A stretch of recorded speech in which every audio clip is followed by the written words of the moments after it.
the water cooler, everybody. Glad to have Marjorie Taylor Greene in the first block of the show. MTG. Forget AOC. MTG. All right, anyhow, we talked to her about the big Facebook story today. That is in the headlines, and there it is, right there in the Just the News headlines.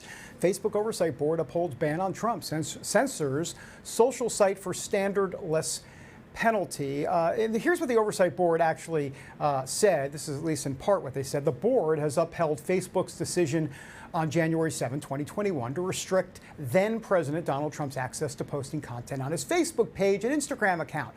However, it was not appropriate for Facebook to impose the indeterminate and standardless penalty of indefinite suspension.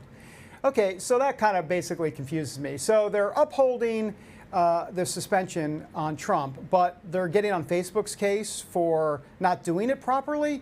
I mean, I'm sorry, can I have some analysis here? Give me a break. Anyhow, let's get some more analysis with Jeff Brain, CEO of CloutHub, who joins us back on the show. Jeff, always good to see you, sir. Good to be with you, David. Thank you. Jeff, I got to tell you, well, let's do 30,000-foot view to begin with on Facebook. What Sure. they've done here. What's your take on what just happened today? Well, once again, big tech has betrayed the American people, despite an outcry for the American public to want to be able to hear our president on social media. You know, they've doubled down, right? And keep in mind, this is not just denying the president the ability to speak, it's denying the public the ability to hear what he has to say. You know, you look at that oversight board, and I wonder how many of those would have even voted for Trump. It's a one-sided oversight board, and that's quite obvious. Yeah, and I'm a little confused by their statement. They're saying basically that Facebook didn't do this the right way, but we're still going to uphold the suspension anyhow. That doesn't seem to make much sense at all to me. It doesn't, right? And then furthermore, I mean, what crime did the president do that Right. deserves to be taken off of social media? He wasn't found guilty of anything. He was a former president of the United States. Had they done this to Barack Obama, you know, people would be outraged. It's wrong whether it's against a Democrat. It's wrong whether it's against Republican. The whole freedom of speech thing in America has gotten very twisted. That's something we believed in as our principle. And we need to get back to it. And Facebook has really violated that today. Well, and not to get into the politics of all this, but, you know, Joe Biden goes around and talks about how Republicans are pushing Jim Crow. That's what he calls it. He calls it Jim Crow policies of 2021. I mean, that's offensive right there to invoke Jim Crow. So the question then becomes, what standard are we looking at here? What's the line? And I know it's a private business, but big tech does not have a good record when it comes to their shifting lines depending on the ideologies here. Well, you know, we've all been complaining about censorship for years, and it's just gotten to a point where there's no redemption for Twitter and Facebook at this point. They've declared war on freedom-loving Americans. And the real answer is for people to walk away from them, leave them and go to alternative platforms, whether it's CloutHub, my platform, or the others. They need to send a message that censorship and silencing voices, I mean, if they can do it to Donald Trump, they can do it to us. And that's the reality that we're facing.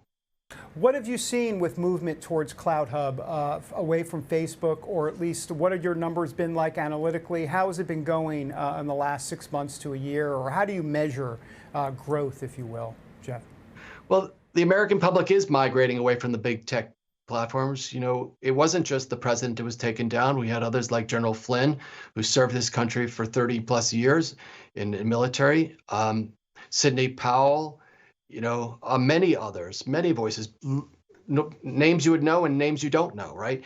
And so there's a tremendous move away from those platforms, and we've been very grateful to receive those people, and we're providing them a new home where they can speak freely.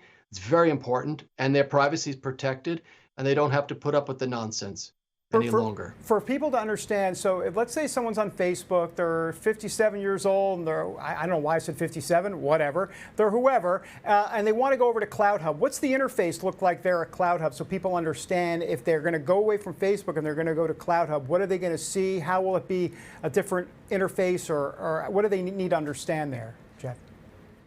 So first of all, it's very easy to make that transition. Go to www.clouthub.com and sign up. It takes about 2 minutes to sign up. But on CloutHub, you know, we're a platform that's purposeful and meaningful in your life. We connect you to the things that matter, whether that's faith, civics, education. We're still in a process of building But whereas some of these other platforms are really single dimensioned, CloutHub is an all-in-one platform. We have groups, we have video channels, so we have everything you need in one place. Yeah, so I'm wondering about the public utility aspect of this. I've talked to a few people about, Stephen Miller, for example, was on the show yesterday, the former Trump aide, who talked about the way to go after these social media companies is they need to be regulated, but specifically he says they need to be treated like public utilities because that would change the whole dynamic. How do you view the way social media companies are treated now and how they should be treated? I think we should look at how large they are in terms of market and treat companies differently. If you are over 30% of the market as one company, like Facebook or YouTube are or Instagram, then I think there should be rights, special rights for the users that give you the ability to have a process, an administrative process in court or otherwise that you can follow if they decide to ban you. Because when they're so large, there's really no other alternative for you to go to. Now, on a smaller platform, there are other alternatives to go to. But when they're large like Facebook and have such dominance, social media is the modern day town square. If you're not on it, then you don't have a voice. For sure. And as we wrap up here, I got about 30 seconds or so. I'm assuming you weren't surprised. I mean, this doesn't come as a shock, this Facebook decision today. I don't think anybody was thinking that a liberal Facebook board was going to overturn liberal Facebook. Unfortunately, it wasn't a surprise. We're seeing this more and more. A couple years ago, they denied that they were censoring people. Now they're just blatantly censoring people, including the President of the United States. People deserve to hear what he has to say. He would be welcome on CloutHub. We're a place where people can speak freely. Jeff Brain, CEO of CloutHub, really appreciate your time. Thanks for being here. Thank you. All right. Good to have him on. Once again, there are other alternatives out there. And, I even hate to use the word alternatives because when you say alternatives, it's like, oh, maybe that's lesser than. No, it's not lesser than. It's just literally on the same wavelength, if you will. The difference is that Facebook gets all the headlines, Twitter gets all the headlines. But look at Twitter's stock, right? It's going kaput. Who knows what will happen with Facebook? But at some point, it does say in the Constitution, hold on, let me think. Oh, right. I watch Schoolhouse Rock. It says, we the people.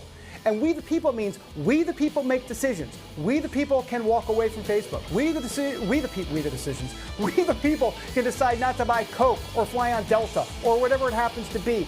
If you want to get back at these woke culture folks, do something. We the people.